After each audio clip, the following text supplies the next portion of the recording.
those MRSA infections were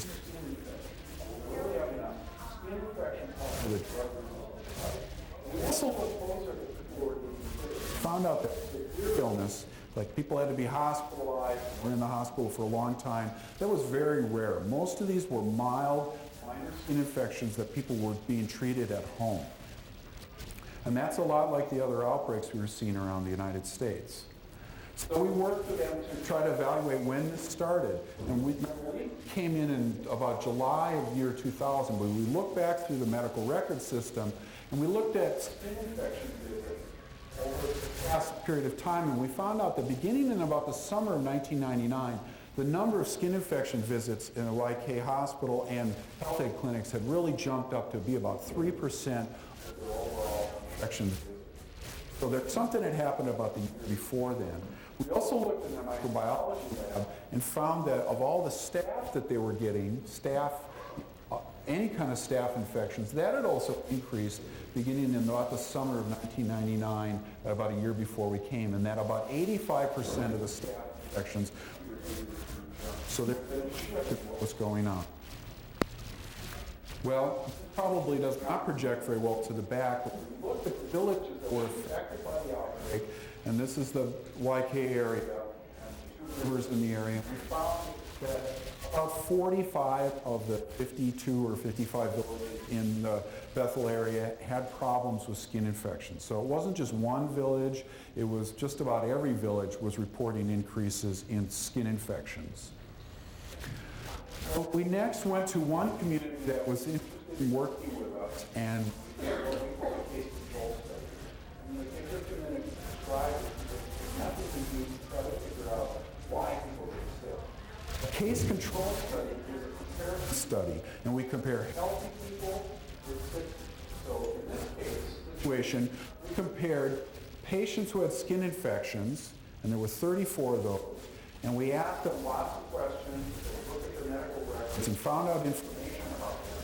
And then we compared them with about 90 or so healthy persons who had not had any skin infections in the last year. By comparing healthy people, we look for differences and try to figure out what it is that's a risk of an infection. So by asking questions and talking with people and doing sample swabs on their noses, we found this information. So that the patients who got sick with skin infection tended to use more crowded steam baths. So when they got the steam bath, they got in with more people at one time than the people who were healthy and hadn't had skin infection. They also had more oftentimes household members who had also had a boil infection before they got sick. So that was an issue there. We know that staph infection spread from person to person, and this was a natural place to look.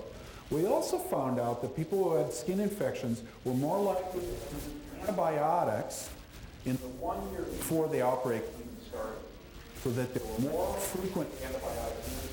The reason that's probably important is that this is a resistant organism. The only way it's going to survive is to select for antibiotics. So, for example, I used earlier, if we treated you with antibiotics and half of the staph in your nose was sensitive and half was resistant, by the time we got done treating you, all your staph germs were resistant. And that infection so antibiotic use was connected to this outbreak because it helped bring it about. And we also found that people who got these skin infections were more often colonized in their nose with the staph skin infection. Many of the people had been treated before, they didn't have any problems on their skin, but the germ was still in their nose. 31% of the people, 1 out of 3 people that were tested who had had a skin infection still had it in their nose. We also took some time because of the connection with the steam bath and did an investigation. The community that we visited, steam baths were very, very common. And there were 80-some steam baths in the community that we noted as we walked through. And we asked people that participated in that case control study to tell us what steam baths they used. Just list the first 3, and we identified them on a map. We plotted them out. And there were 49 steam baths that were identified by people that participated in this study. And we were able to get permission to go to 47 of those steam baths and test them and look at those steam baths. So we looked at what what they were made out of, how big they were, what kind of water was available nearby. We also did some testing to see if the staph germs were in the steam bath. What we did is we cultured, or we tested the same 4 locations in the steam bath. 2 spots on the floor in the interior, and 2 spots on the bench in the porch or the cool-off area.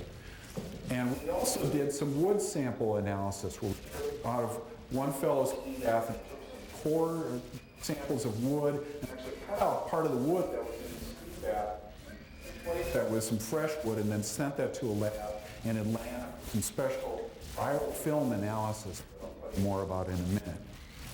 So we really tried to focus in and find out more about what was going on in the steams, and this is what we found out.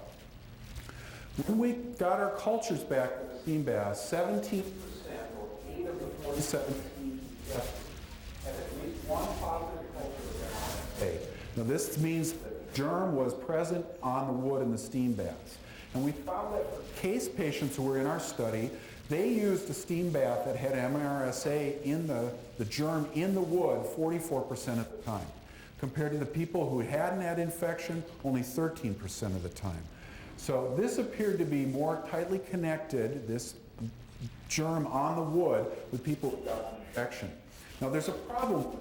Just because the germ's on the wood doesn't mean that it was on the wood before the person got sick. The person could have brought it into the steam bath and put it on the wood. We don't know which caused which, but we do know that the wood was somehow connected there.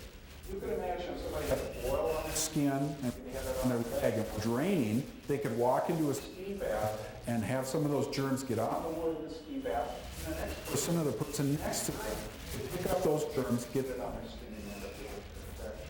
So it made sense that the germs would be present in the wood.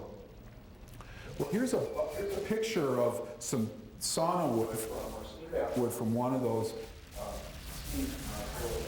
This is the wood surface. This is magnified over 1,000 times. It's way down in there.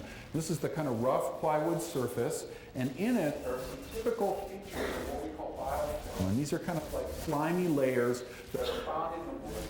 And then there were these little structures that were highly suspicious. When we look at that point where the arrow is, it magnified it 5,000 times. Now we get down to the level where we're seeing organisms or shapes that are very much like the same pictures I showed you earlier. And these turned out to be unfolded bacteria, but they're the same ones that were brought in people's noses, with the same ones that were causing infections in people's skin. So we found the germ right here in the sauna.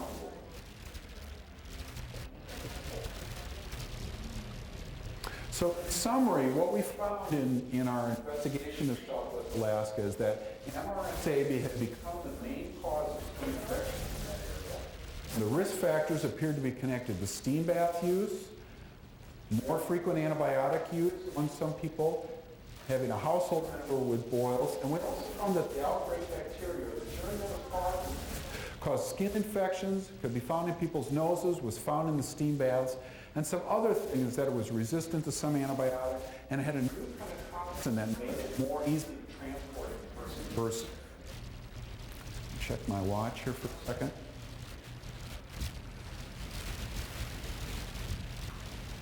I want to say something about steam baths in this setting.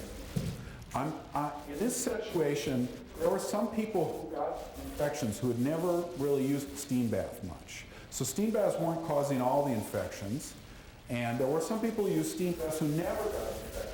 So it wasn't automatic that if you went in a steam bath in this community that you'd end up with a staph infection, just as that you were more likely to if you used especially one of those contaminated steams. Here's some of our staff members who were working on the measuring and monitoring, and this is a slide to remind me that I'm going to shift gears and talk a little bit about steam bath cleaning, because we were really interested in those risk factors as a way of preventing skin infection. When you find something that's a cause of infection, it gives you an opportunity to make a change and prevent that infection. Contaminated steam baths were a problem in this community. Maybe cleaning the steam baths or doing something different in the steam bath could prevent people from getting infected. And that's the next step in what I'm going to talk about next. So we asked a couple questions. What's the best way to clean a steam bath, or what the best cleaner to use in a steam bath, and how can we test steam baths for bacteria. I'm interested in learning more about these particular issues. Well, this was a study that was done using 3 common cleaners. One of them is bleach, diluted bleach, 1 cup of bleach, water. The other cleaner was Hexol, which is like pine sol. Many of you are familiar with it. It's widely available in rural Alaska. Just plain water is another one. We used 9 saunas, and this is in the same community that the outbreak was done.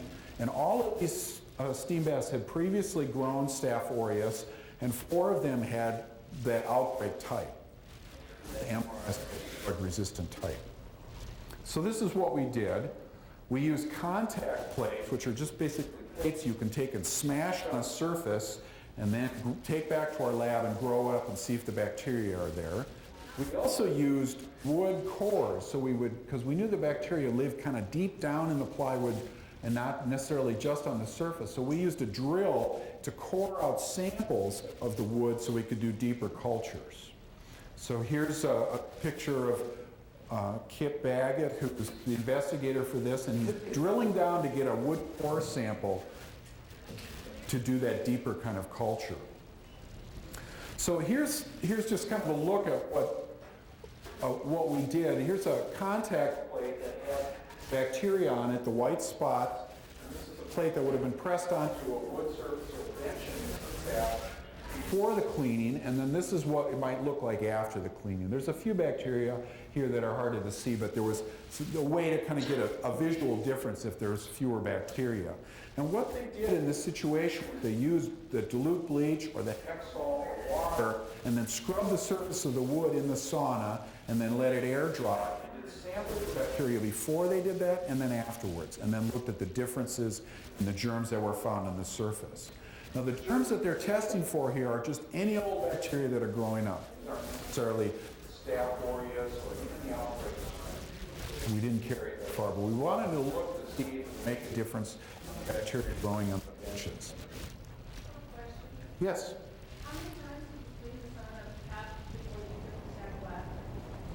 It was just a one-time. And what we were trying to mimic, it's a good question, what we were trying to copy was if I had a steam bath and I was going to clean it after my family had used it. So some dilute bleach and scrubbing it down. Same amount of time for scrubbing it, but they didn't go crazy. So,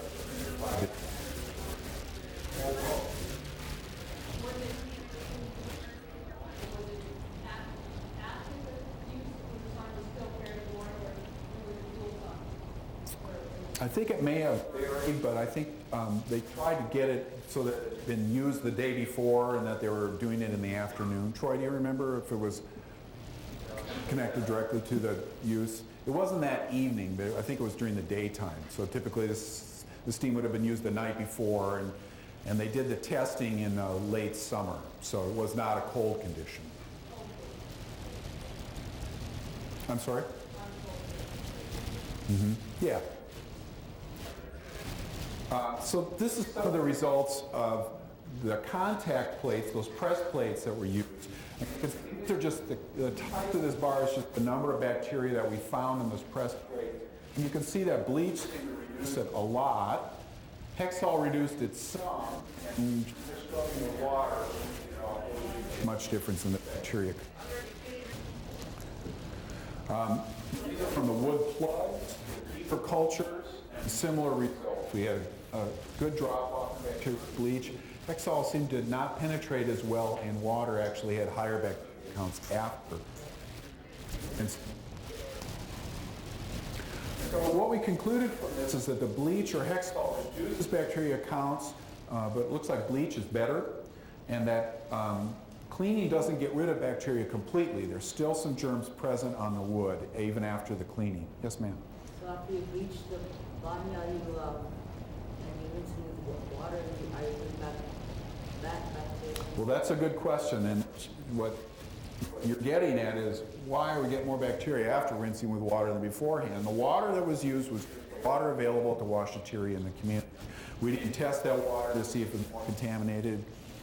We didn't look for bacteria. We could assume that there were probably bacteria in there, but we didn't test for that. But that's a good thought. Why are there more bacteria afterwards?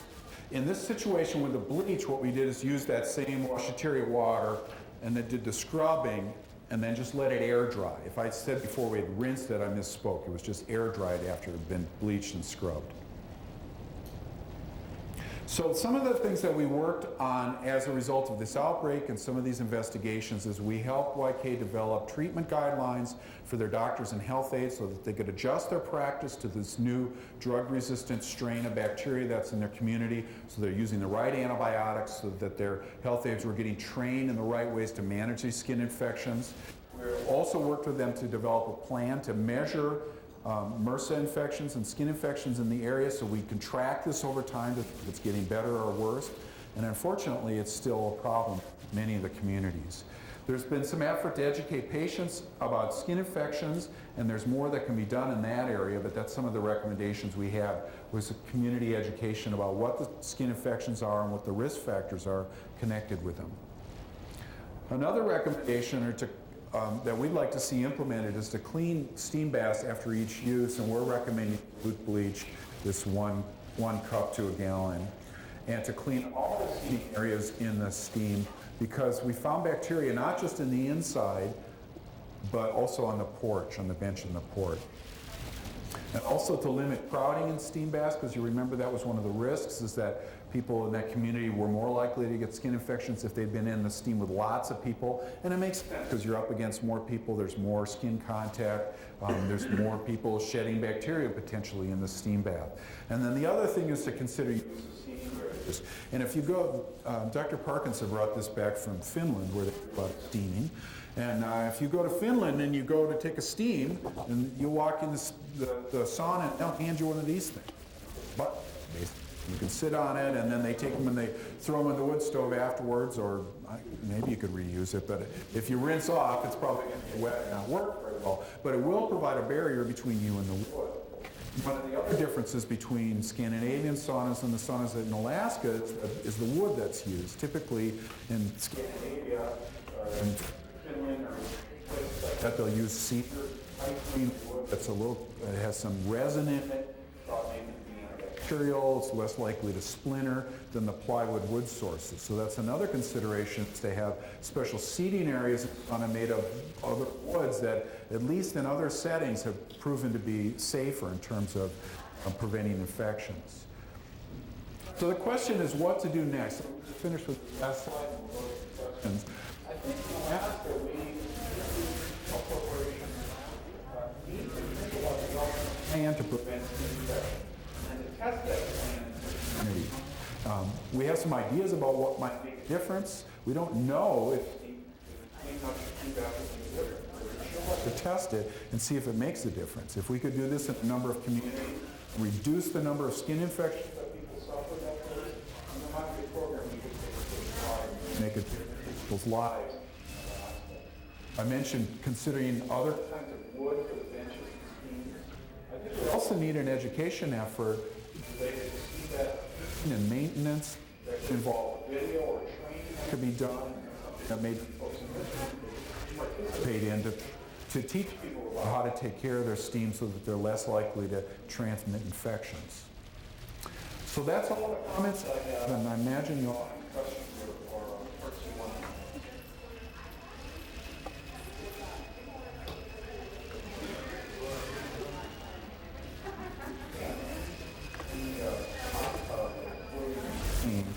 Can be a source of infection.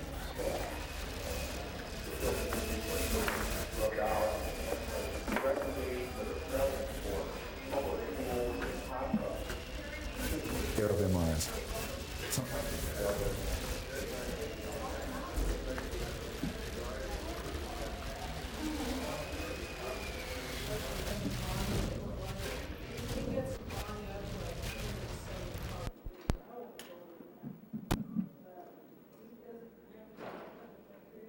Yeah, the question is what about heat? If you heat your body high enough, will you kill the bacteria in there?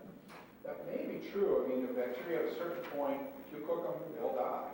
At what point that reaches, I don't know. And even though it's 275 degrees in there, is it really that temperature in the wood where the bacteria might be? And those biofilms are actually made by the bacteria to protect them against their environment. They help insulate them from other bacteria and from heat, and those biofilms may be protective so that in these steams that we've tested, many of them have been heated. One of them was so hot they called it the microwave. And the person who ran that, it was just ridiculously hot, and that one still had staph bacteria in it. So I don't think heating your body to the highest level possible is a good way to think about getting rid of these bacteria. I think we really need to get down and scrub them under the wood and think about keeping people out if they have open sores and boils, and using CD barriers. I had the same question later on. I wondered, is there a heat factor? And another question was not a question, but most of the saunas have the strap factor. It's not a full. Right. It's not a solid bench. Right. Having slanted benches that protect because of the water drains and air circulation. That's an excellent point, and you think about a plywood surface that somebody scrubbed their hair and the soap from their hair or skin particles can fall on that, sit on that wood, and maybe drain out or maybe sit there. Well, that soap and the skin particles become food for the bacteria that live in there. So slotted benches that drain, that can really dry well, would seem to have an advantage over a flat surface that wouldn't dry. Yeah, you mentioned earlier about the cosmetic. But is one of the recommendations I think what came out of that was they ended up building a community steam that somebody then sanitized. there wasn't any recommendations on wood or making wood? No, not that I'm aware of.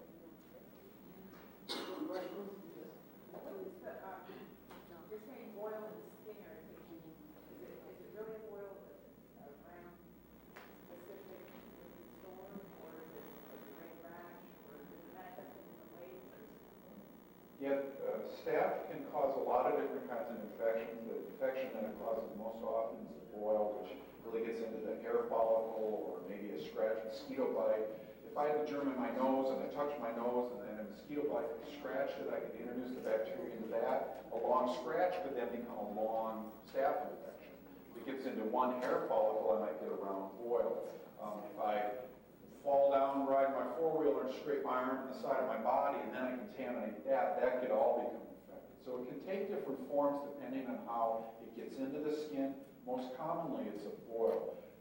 Sometimes it can be that impetigo rash, but typically not an all-over body rash. That would be very unusual with staph infections. Usually it's in one spot or another, kind of limited. But it can get very deep, it can get very painful, and in some people, it gets into the bloodstream, and that can cause lots more problems. Boils are a very common form of it. How were patients getting boils in that area? Were they reoccurring or Yes. a lifetime thing? Or? No, reoccurrence is very common, and we think that may be due to several reasons. The person has it in their nose, and then they reinfect themselves, or they have a family member, and they get contact through the family member, or they're using a steam bath that's contaminated, and they go back into that. The recurrence over and over again for boils is very common. In the Bible, they talk about Job and his rash of boils, and that's a very common scenario, not just in Alaska, but everywhere else. And staph, once it gets established in somebody, often causes many episodes of infection. And that's one of the things we're really struggling with now, is how to break that cycle of infection using hand hygiene, hand washers, and being really careful about dressings. And there are some medications that can be put in the nose to decolonize somebody, and they work for a short period of time. But if you're in an environment where there's lots of staph, you have a family member, your husband or wife has it, or you're using the banya and it's contaminated, the antibiotics only work for a short period of time and then it gets reintroduced. So those are the challenges we have. It's not a one-time infection. And have you ever heard that with the MRSA, that with the boil, that there's a core or a tail that you have to take out in order to get it in? because my children have suffered from it for the past 2 years, and I've had to hospitalize both of my girls probably twice, and my mother told me that her grandmother had a boil on her hand a long time ago, and she put a sinew in there till it connected on something and pulled it out, and she called it the tail. And then my cousin said that when he was a little boy, he remembers like 10 adults holding him down. They cut his boil open, and he remembers them pulling something out, and he never got it again. And then just this week, I was talking to my sister-in-law, and she called it the core, and her sister had suffered from boils, and they got the core out, and then she never got it again. Well, if somebody has a boil, one of the treatments that we have is to open it up and to let that pus drain out. And in doing so, the infection then drains out, it doesn't spread into the surrounding tissue, and your body can fight the infection better. Staph doesn't go in there and form or make something other than a pus pocket. And once that's drained, most of those infections will heal on their own even without antibiotics. There may be some situations where something gets into the skin and introduces bacteria into it. Like say you've got a deep splinter into your skin, well you could treat that with antibiotics forever until you get the splinter out. You're probably not going to cure the infection. So there may be some situations if somebody's got something deep in their skin or a problem like that, a splinter, where that treatment would involve taking that out. But for most boil infections, the treatment is to drain them and to have the pus just come out and they'll heal on their own.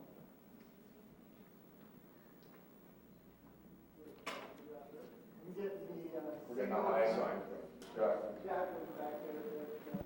Similar to the environment, have that participant tested to see the stuff. We haven't done that. In the prison setting, they've looked at toilet seats and haven't really found that to be connected with. Bathrooms are pretty easy to clean compared to steam bath, actually. They're a smooth surface, you can sanitize them. And actually, if you look at bacterial counts in your home, the dirtiest place is probably your kitchen counter, not your bathroom. So bathrooms have not been connected to these outbreaks. And I think it's mainly because that people think to clean them and that they're pretty easy to clean. Subsistence foods. And we'll go through the different components of the system and then talk about the reasons for it, why it's important or how it could be important to our future. Additionally, I want to talk a little bit or use this as not just a demonstration or presentation of the content, but also a demonstration of some software that you'll notice this is not your normal PowerPoint presentation. And this is something that's called Mind Map software. And I do have this available on a website. So you shouldn't need to take notes if I cover things that you have questions about. I'll have plenty of time for answering and asking questions. But I'll be presenting a fair amount of technical detail. And rather than being taking notes or scribbling it down, you can get on the internet. All of this will be on the website. So in addition to presenting the content, I'll also be just showing how this mind map works. Because what we're looking at here is what will be presented on the internet, on the website. And with that in mind, I will, actually, I think I can get a chair here.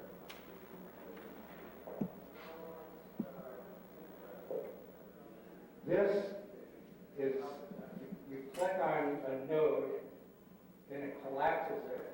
You click on it again, it expands it. You can move it around on the screen, and every one of these is a node that you can collapse or expand, and it has links to additional levels of detail that you can collapse and expand. So this is just